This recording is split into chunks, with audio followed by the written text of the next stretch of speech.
Yo les postos, bienvenue dans cette nouvelle vidéo. Quelle peur on a eu aujourd'hui en voyant Christian Eriksen, international danois et joueur de l'Inter de Milan, complètement s'effondrer après un malaise cardiaque. Et vraiment, on a eu peur, mais les choses s'arrangent. On a vraiment eu peur de revivre une Marc-Vivien Foé comme en 2003 contre la Turquie en Coupe des Confédérations. Marc-Vivien Foé nous avait quitté après un malaise cardiaque. On a eu peur cet après-midi. On a vu la femme de Eriksen tomber en larmes, les joueurs finlandais et les joueurs danois en pleurs, mais heureusement, Christian Eriksen pour l'instant a un état stable, il s'est réveillé, il a demandé à ses coéquipiers danois de reprendre le match, donc le match avait repris, mais vraiment, qu'est-ce qu'on a eu peur quand tu vois ça en direct, Christian Eriksen qui s'effondre totalement sur la pelouse, et franchement, moi quand j'ai vu ça, je croyais qu'il n'allait pas s'en sortir, heureusement, il s'en sort. C'est stable, il s'est réveillé, il a pu parler, c'est la fédération danoise qui l'a confirmé et on espère que pour la suite ça ira bien, il faut qu'il se remette et on espère qu'il pourra reprendre le football, mais bon, rien n'est sûr. À quoi est due cette crise cardiaque qu'il a fait ou ce malaise cardiaque, mais vraiment c'est très très triste et vraiment ça m'a fait de la peine honnêtement. Dieu soit lié, il s'en sort. On espère qu'il n'aura pas de séquelles, on espère déjà qu'il reprendra une vie normale, qu'il se remettra bien et en espérant qu'il puisse reprendre un jour le football. Mais voilà, c'est la vie qui compte avant tout et le plus important c'est qu'il soit vivant à l'heure où on parle. Donc voilà, le match a repris et c'est vraiment très triste, mais heureusement le pire a été évité et Christian Eriksen a pu se réveiller et a pu reparler et a demandé à ses coéquipiers danois de reprendre la compétition et le match. Mais les postos, comme vous le savez, malgré cette grosse peur que nous a fait Christian Eriksen, le mercato continue les postos et ça va être chaud du côté du Paris Saint-Germain.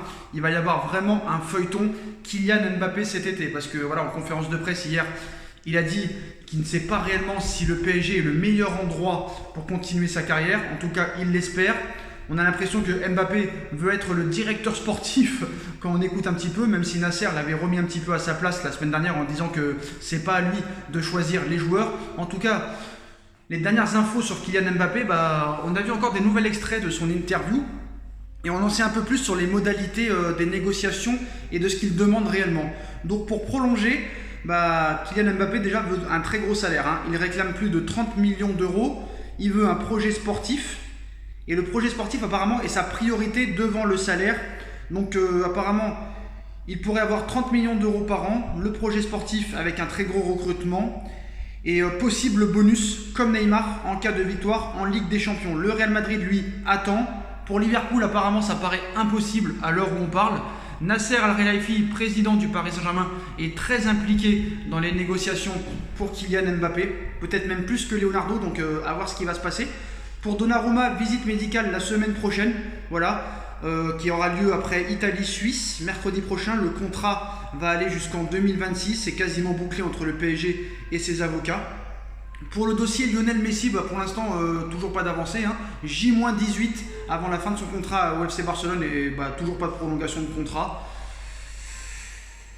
Kylian Mbappé, moi ce qui m'a un petit peu, pense qu'elle m'a pas choqué quand même, mais ce qu'il a dit un peu sur le PSG en disant la question que j'aimerais poser à Nasser Al-Khelaifi, c'est celle que je lui pose depuis quelques temps. Vous prendrez quel joueur cet été? Donc ça veut bien dire que le mercato va être primordial pour Kylian Mbappé, mais quand tu l'entends parler hier et quand tu l'entends parler aujourd'hui, tu as l'impression que le mec est en train de te dire je vais partir libre à l'été prochain. Donc c'est compliqué. Franchement, c'est très très compliqué, donc je ne sais pas comment ça va se passer cette histoire. Il va y avoir des négociations apparemment très avancées et très poussées après l'Euro, après la fin de parcours de l'équipe de France, qu'on espère en finale minimum. Mais voilà, le Real Madrid pour l'instant est content. Voilà, c'est son plan, c'est d'attendre. Voilà, le Real Madrid sait comment s'y prendre pour recruter Kylian Mbappé dès cet été, selon la presse espagnole. Donc Mbappé, qu'est-ce qu'il a dit? Mon avenir, je dois prendre la bonne décision qui est difficile et me donner toutes les chances de bien décider. Je suis dans un endroit où je me plais, je me sens bien, mais est-ce le meilleur endroit pour moi? Je n'ai pas encore la réponse. Donc je ne suis pas fou. Je sais bien qu'un projet avec ou sans moi, ce n'est pas tout à fait la même chose pour le club, mais le PSG comprend ma demande, sans doute aussi parce qu'il sait que je ne ferai pas de coup en douce ni en traître. Dans un entretien accordé à France Football, Kylian Mbappé a encore ouvert la porte à un départ au Paris Saint-Germain, des propos qui ne sont logiquement pas passés inaperçus en Espagne, bien au contraire, très vite. Ils ont fait le tour des médias Et si on se fie aux informations du quotidien AS pro madrilène, ils font les affaires du Real. Le média explique que cette sortie médiatique entre dans le plan prévu par le Real Madrid, que le joueur se positionne publiquement sur son avenir peu à peu. Ainsi, après l'Euro, les merengues attendent des propos encore plus forts venant de Kylian Mbappé. Pérez et ses hommes espèrent ainsi que Mbappé dira publiquement qu'il souhaite quitter le Paris Saint-Germain une fois la compétition terminée.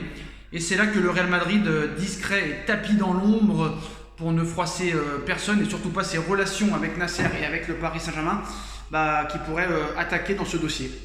Donc c'est le Paris Saint-Germain apparemment qui aura le dernier mot, je ne sais pas.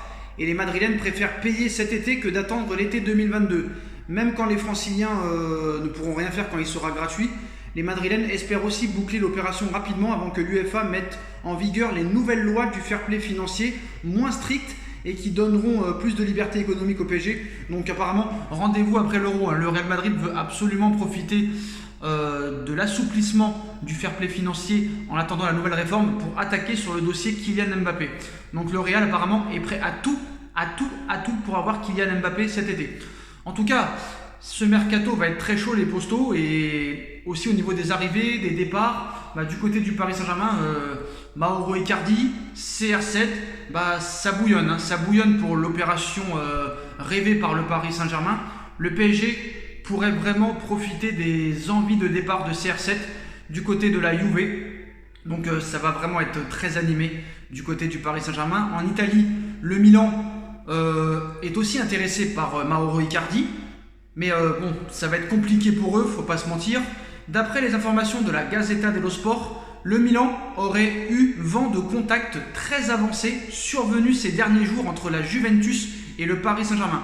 Voilà, les deux clubs seraient actuellement en train de finaliser les détails d'un échange et d'une opération XXL pour former un incroyable trio offensif, Kylian Mbappé, Neymar et Cristiano Ronaldo. Donc la Gazzetta dello Sport est assez avancée pour nous expliquer qu'apparemment il pourrait y avoir un échange historique entre Mauro Icardi qui filerait à la Juve et Cristiano Ronaldo au Paris Saint-Germain. Donc c'est assez incroyable si ça se passe. Est-ce que Paris en sortirait gagnant ? Moi je pense qu'avant tout déjà il faut vraiment régler le problème des latéraux au plus vite, finaliser Hakimi au plus vite, chercher aussi quelqu'un à gauche, un milieu de terrain en plus, et si Icardi part et que Ronaldo arrive, pour moi franchement quand tu vois les tests médicaux de Cristiano Ronaldo, c'est un joueur comme s'il avait 21 ans, le mec a mis 39 buts la saison dernière, donc voilà, tu vas pas perdre grand chose. Ronaldo lui va courir, va apporter son expérience au sein du vestiaire. Les joueurs vont être poussés par Cristiano Ronaldo qui a un palmarès exceptionnel. Ça pourra permettre aussi à Mbappé de rester et de vouloir aussi jouer avec l'un de ses idoles. On se rappelle en 2009, Mbappé avait pris une photo avec Cristiano Ronaldo au Santiago Bernabéu. Peut-être aussi permettre à un Neymar de prendre plus de confiance et de s'améliorer. Il y a toujours le dossier Messi qui est en cours, il n'a toujours pas prolongé, mais voilà, Cristiano Ronaldo au Paris Saint-Germain, ça pourrait être chaud. C'est Paris qui est en pole position sur ce dossier, mais voilà, à voir si un échange sera vraiment dans les petits papiers. Mais voilà les postos, donc voilà les dernières infos très chaudes du côté du mercato. Comme d'habitude, dites-moi en commentaire ce que vous en pensez. Grosse force à Christian Eriksen et à toute la famille Eriksen et à tout le peuple danois. Et quand tu vois un petit peu tout ça, quand tu vois les problèmes de santé des gens, même des grands sportifs, tu te dis que la vie, franchement, elle ne tient pas à grand chose. Voilà, il y en a qui picolent, il y en a qui fument à tout va, il y en a qui prennent de la drogue et ils n'ont rien, heureusement pour eux. Mais ceux qui ont vraiment des bonnes habitudes alimentaires, qui prennent soin d'eux, qui ne fument pas, qui ne boivent pas, c'est souvent eux qui ont le plus de problèmes. En tout cas, on espère que Christian Eriksen va s'en sortir. Les postos, dites-moi en commentaire ce que vous en pensez de toutes ces infos mercato de ce samedi. Et puis voilà, tout est en lien en description. Ma cagnotte PayPal est disponible si vous voulez faire évoluer la chaîne. Ma nouvelle chaîne SB Foot News, on va vite reprendre les vidéos une fois que je rentrerai chez moi. Mon Instagram SB Foot News, n'hésitez pas à aller vous abonner en masse. Et puis on se retrouve très très vite pour une nouvelle vidéo les postos. Tchuss.